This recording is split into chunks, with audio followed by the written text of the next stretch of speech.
Hey guys, Palsteron here, and Exile has just updated us after their holiday hiatus about what they're planning moving forward. And while it's a bit cryptic from past events, we can kind of glean what this means. So PoE posted, we'll be focusing on hotfixing various bugs this week. So that means most likely do not expect a big patch this week. However, they are working on a restart patch. Now, one thing that a lot of people, or it is misleading language in my opinion, restart patch does not have anything to do with like an economy reset or anything like that. It is basically just a patch. The servers go down, something gets released, and then they come back up again. So this has nothing to do with like economy or anything like that. They usually word this differently, so that's why some people got confused there, me included at first.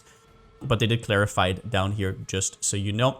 Now, in terms of when can we expect this restart patch, my prediction would be next week, and they might make a post this week outlining what they want to do. They very often do this, right? Like the announcement of the announcement of the announcement. So we might already know what's going on this week, and you can kind of adjust to it. But I personally wouldn't hold my breath for a patch this week. That being said, this is all just speculation. Talking about speculation, let's quickly talk about what I think will be on the chopping block and what they will probably have to address in order to kind of get some of the archetypes in line. Now, there's a reason I mostly have build-related stuff right here, because I don't think they can really fix endgame that fast. That will be something that's going to come over time, probably months of work. So I don't think they're going to like rework Ritual or Breach or any endgame mechanics. Maybe they're going to tackle like Citadels. I'm not really sure. But this is mostly build-related. Fixes they can do very quickly to address some of the problems. Temporalis, people are blinking all over the screen. Now, one thing I want to say is that a lot of people say Temporalis is a chase item, so it's fine to blink around the screen. And that could be true. This is something to do with what do they want their game to look like?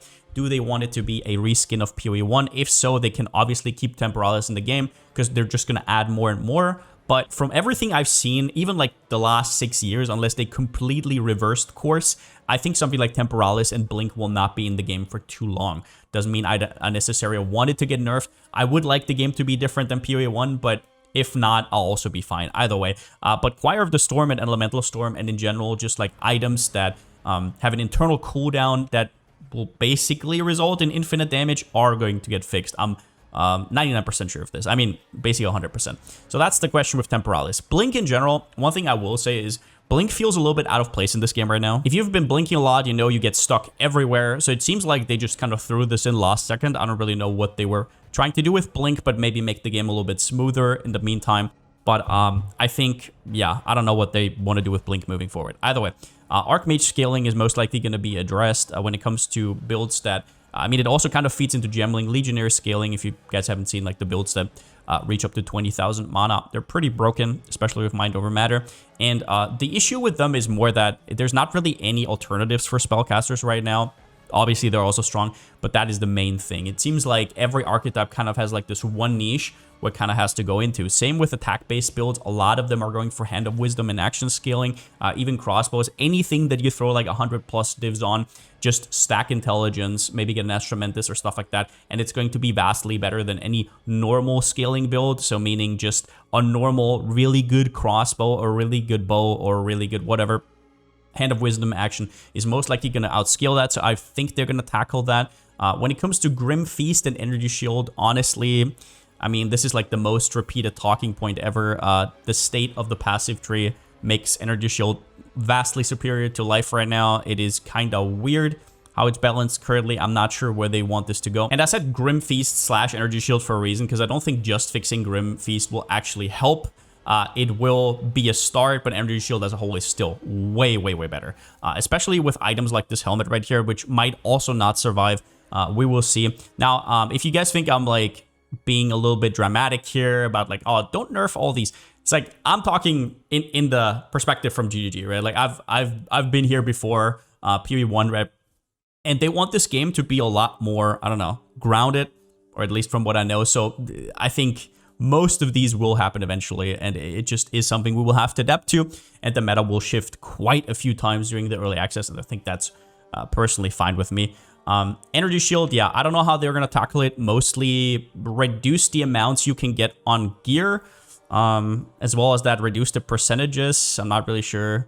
Maybe they reintroduce life on the passive tree. I'm not sure, because I actually do like that there is no life on the passive tree, and we have a lot more freedom to go where we want. But then on the other hand, if you give Energy Shield all this defensive like craziness, then it's never going to be truly balanced. So yeah, spell-based scaling, mostly Archmage, attack-based scaling, mostly Hawa, or some other kind of stat stacking. Now, I would probably put Pillar of the Cage God in here as well. I'm not really sure that it is the same as Gemling Legionnaire, because I think this staff is still good even if Gemling Legionnaire would actually get nerfed. So I'm not really sure.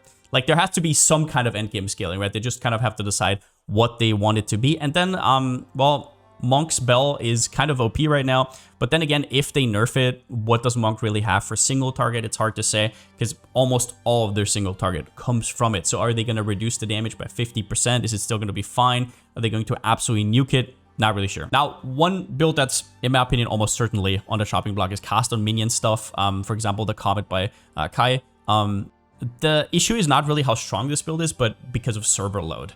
And spawning these minions and then despawning them and killing them over and over with whatever setup, there's actually several of these setups, is just problematic for their server load. And in PoE 1, they have been nerfing even suboptimal builds just because they've had too much impact. As for buffs, honestly, going through the skill section, it will probably take me a while to go through all of these and decide which ones to put on this list, because it would be like 90% of them. Armor is probably the first thing I would say, and it's not just armor numbers, it's also enemies breaking your armor are way too frequent, and it's way too easy for them to break your armor.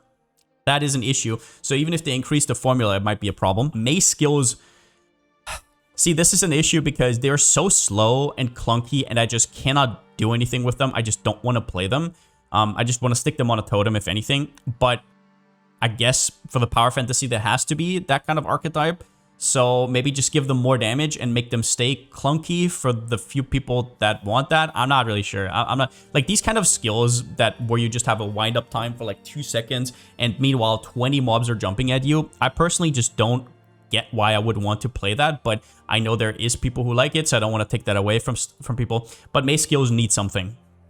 That's the gist of it. They just need something. Most of them are severely underpowered. And then for attack-based and spell-based build, I just said nerf this, nerf that. But the problem is if you nerf stat stacking, Hand of Wisdom in action, Archmage scaling, now you leave a big hole, a big gap in those endgame setups. And what are you going to do? Just get a better weapon, get a 6-link, get a level 21, and then you're just kind of done. There needs to be some kind of alternative. So I think that's what GGG is kind of ringing with right now, because they probably know this. And I guess for spell-based, there is maybe a good alternative in like Poison. Funnily enough, there has already been some spellcasters with Poison out there. They're using Plague Finger to basically have another scaling vector with Poison, all LE damage poisons, and then you can just kind of go ham. As well as that, on the armor side, something to look out for is Black Braid Fur Plate in case it gets buffed. I might make a whole video about this in case we ever see armor shine. But yeah, other than that, this is mostly speculation. In general, I hope the meta stays fresh. Hope the meta stays interesting. Hope we soon get Druid and Huntress. Maybe it's going to mix up things a little bit. It's obviously hard from their perspective right now to do nerfs because not the whole game has been introduced. So whenever they introduce something new, it could shift the meta again. So maybe then they are going to have to reintroduce stuff. So I know that this is going to be a really tough time for GGG. And we're going to see what happens. With that said, hope we get a lot more clarity soon. And since I still don't have a slogan, see you next time.